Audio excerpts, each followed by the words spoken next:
अस्सलाम वालेकुम। शुरू अल्लाह के नाम से जो बड़ा मेहरबान नहायत रहम करने वाला है। अल्लाह पाक आप तमाम देखने वालों को अपने हिफ्ज़ व अमान में रखे, आमीन। आज मैं आपके साथ शेयर करूंगी अपनी दादी अम्मी की बहुत ही प्यारी, बहुत ही सिंपल लेकिन बहुत ही लजीज किस्म की भुनी हुई सवैयाँ। बहुत मज़ेदार ये सवैयाँ तैयार होती हैं, वो भी वाइट मक्खन में वो बनाती थी हमारे लिए स्पेशली बड़े प्यार से। तो आज मैं उन्हीं की प्यार भरी मीठी मीठी और सिंपल सी सवैयाँ आप लोगों के साथ शेयर करूंगी। रेसिपी देखें, पसंद आए, समझ आए, चैनल को ज़रूर सब्सक्राइब करें। स्टार्ट करेंगे बिस्मिल्लाहिर्रहमानिर्रहीम। सबसे पहले मैं इसमें 1/3 कप ऑयल डाल रही हूँ और 2 टेबल स्पून भर के मैं इसमें डालूंगी वाइट मक्खन। टोटल ये हाफ कप जितना हमारे पास मक्खन बनकर आएगा ऑयल के साथ। आप चाहें तो हाफ कप इसमें देसी घी का भी इस्तेमाल कर सकते हैं, उसमें भी बहुत मज़े की बनती है। लेकिन मैं आपसे अपनी दादी की रेसिपी शेयर कर रही हूँ, वो वाइट मक्खन में बनाती थी, तो मैंने इसमें वाइट मक्खन डाला है। और मक्खन को सबसे पहले पिघला लेना है। जब ये पिघल जाए तब मैं इसमें डालूंगी, मेरे पास हरी इलायची है, तकरीबन 7 से 8 जो है मैं इसमें हरी इलायची डालूंगी। हरी इलायची थोड़ी सी ज़्यादा डाल रही हूँ ताकि हरी इलायची की खुशबू जो है वो सवैयों में ज़्यादा आए। थोड़ा सा हम इसको कड़कड़ा लेंगे ताकि इस मक्खन में हरी इलायची की अच्छी सी खुशबू आ जाए। 2 सेकंड के लिए कड़कड़ा लेंगे, लेकिन ये काम जो है हमने हल्की आंच पे करना है ताकि इलायची हमारी जले नहीं। अब मेरे पास ये एक पूरा पैकेट सवैयों का है और सवैयों को मैंने सिंपल 2 हिस्सों में तोड़ लिया है। हमने बिल्कुल छोटा नहीं तोड़ना है, सिर्फ 2 हिस्सों में मैंने सवैयों को तोड़ लिया है। अब हल्की आंच पे हमने सवैयों को भूनना है। तकरीबन 3 से 4 मिनट तक भूनूंगी, जब तक इस पे लाइट गोल्डन ब्राउन कलर नहीं आ जाता है। बिल्कुल हल्की आंच रखेंगे, आंच तेज़ होगी फ़ौरन से जो सवैयाँ हैं वो ब्राउन होना स्टार्ट हो जाएंगी, जलना स्टार्ट हो जाएंगी। तो हमने आंच जो है बिल्कुल हल्की रखनी है। बस हमने सिर्फ 3 से 4 मिनट तक भूनना है। सवैयों का कलर चेंज हो जाए, सवैयों की बड़ी अच्छी सी खुशबू आना स्टार्ट हो जाए। तो ये देखें जी, सवैयों पे बड़ा अच्छा सा लाइट गोल्डन ब्राउन कलर आ गया है और बस इससे ज़्यादा हम डार्क ब्राउन नहीं करेंगे। अब मैं इसमें डालूंगी 1 कप भर के पानी का।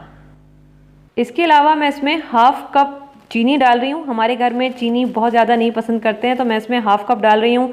आप चाहें तो इसमें 1 कप भी डाल सकते हैं, चाहें तो हाफ कप से कम भी डाल सकते हैं। जितना भी मीठा आपके घर में पसंद किया जाता है, अब अपने हिसाब से इसमें चीनी डाल सकते हैं। मैंने हाफ कप चीनी डाली है और अब हमने इसको मिक्स करना है कि चीनी थोड़ी सी घुल जाए। तो ये देखें, चीनी इसमें घुल चुकी है। तकरीबन 2 मिनट तक मैंने इसको मिक्स किया है और चीनी ने अच्छा खासा पानी भी छोड़ दिया है। 1 कप हमने पानी का डाला था और थोड़ा बहुत जो है वो चीनी से निकला है।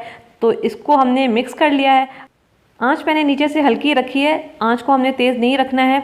और चीनी की अच्छी सी मिक्सिंग हो गई है। चीनी बिल्कुल जब घुल जाए तो अब मैं इसको कवर कर दूंगी। तकरीबन 5 से 6 मिनट के लिए हम कवर कर देंगे, जब तक पानी बिल्कुल ड्राई हो जाए, ऑयल साइडों पे नज़र आना स्टार्ट हो जाए। तो ये देखें, बिल्कुल पानी ड्राई हो चुका है, ऑयल जो है वो निकलना स्टार्ट हो गया है, सवैयाँ अच्छी भुन गई हैं। अब हम इसमें डालेंगे किशमिश। किशमिश आप अपने हिसाब से डाल सकते हैं। मैं तकरीबन हाफ टेबल स्पून के बराबर डाल रही हूँ, थोड़ी सी हम आखिर में डालेंगे।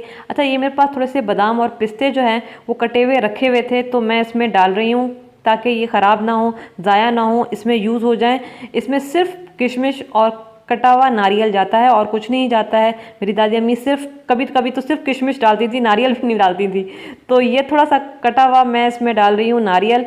और बस अब हमने इसको थोड़ा सा 1 से 2 मिनट के लिए भून लेना है ताकि ये सारी चीज़ें मिक्स हो जाएं और ये दोबारा से अगर थोड़ा बहुत भी इसमें पानी होगा वो भी बिल्कुल ड्राई हो जाए और ये बिल्कुल भुन जाए, बहुत अच्छी वाली भुन जाए। भुनी हुई सवैयाँ हैं तो बड़ी अच्छी वाली ये भुनी हुई होनी चाहिए। और ये देखें जी, बस ये हो गया है। 2 मिनट मैंने इसको भुना है। अब हम इसको निकालेंगे प्लेट में।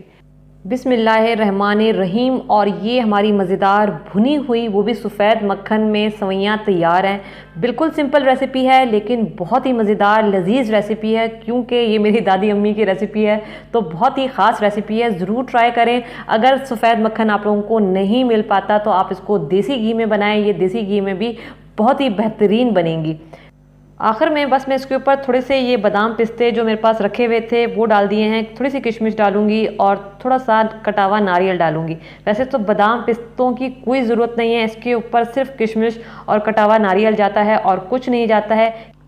तो बहुत ही आसान, बहुत ही मज़ेदार, सिंपल लेकिन बहुत ही ख़ास रेसिपी, वो भी मेरी दादी अम्मी की, ज़रूर ट्राई कीजिएगा। कुछ दिनों पहले मैंने आप लोगों को गुड़ वाले चावल भी सिखाए थे, वो भी मेरी दादी अम्मी की रेसिपी थी। बहुत मज़ेदार बनते हैं, सर्दियों में बहुत मज़े के लगते हैं। ज़रूर ट्राई करें और मुझे ज़रूर बताइएगा कि आपकी ये मज़ेदार भुनी हुई सेवइयाँ जो हैं वो कैसी बनी।